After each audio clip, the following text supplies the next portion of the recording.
Sure, we've seen Groot do some pretty amazing things, but is he capable of even more than we previously thought? Here's what Marvel might have in store for this Guardian of the Galaxy. While he originated in print in Marvel Comics of 1960, the character of Groot was first introduced to film audiences in James Gunn's 2014 film, Guardians of the Galaxy. In this first installment, Groot is an intelligent, 8-foot humanoid tree, able to rapidly grow roots and branches from his body in the heat of battle. His only line of dialogue, repeated in all situations, is, "I am Groot!"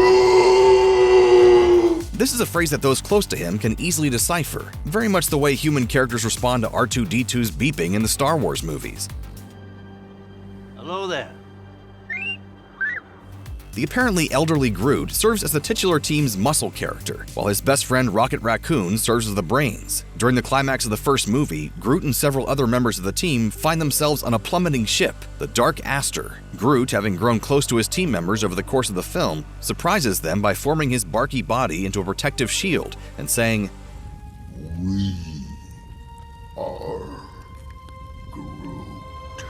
The crash destroys him, but saves everyone else. A noble sacrifice moment for a heroic character. Rather than let the character perish, however, the filmmakers found a clever way to immediately resurrect him. Since Groot is a tree after all, Rocket plants one of his seeds in a flower pot, and a new Groot grows almost immediately. In Guardians of the Galaxy Volume 2, we see Groot as an adorable toddler version of his old self, requiring parenting from the other Guardians. In Avengers Infinity War, Groot is an adolescent. In Guardians of the Galaxy Volume 3, he is once again an adult. As it turns out, he will continue to grow. The version of Groot seen in Gunn's latest opus is not the tall, lanky, tree-like figure of the first Guardians, but a broad-chested, muscular plant with enormous fists and large bark-encrusted biceps. It's not explained how a tree can work out its quads, but clearly, Groot has done that. Either Groot decided this time around that he wanted to be more buff, or he was once buff in his previous incarnation, but felt he didn't need to be vain about his tree physique in his old age, and decided to slim down and look more tree-like. However, an epilogue for Guardians of the Galaxy Volume 3 implies that this new version of Groot will continue to grow in size. After the central action of the film has been completed, and a new version of the Guardians has formed, Groot remains on board as the muscle. However, in a surprise reveal, Groot is revealed to be several feet taller, branchier, and wider than he ever was before. Whether or not Groot's change in size was a personal choice or not is not revealed.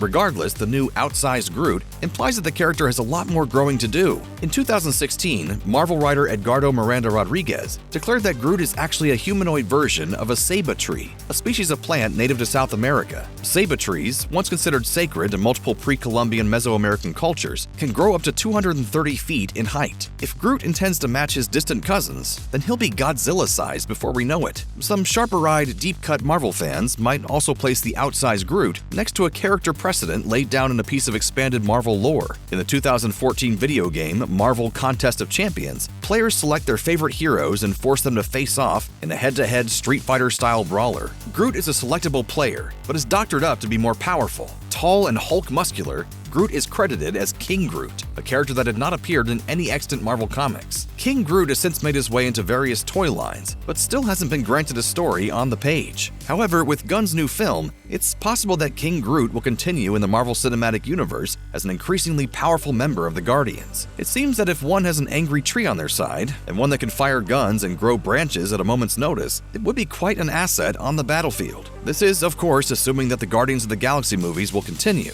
Gunn has famously left Marvel behind to head up DC Studios alongside Peter Safran. An after-credits chyron at the end of Volume 3 declared that the character of Star-Lord will return, but makes no such promises for any of the other characters. That being said, the fate of King Groot remains up in the air.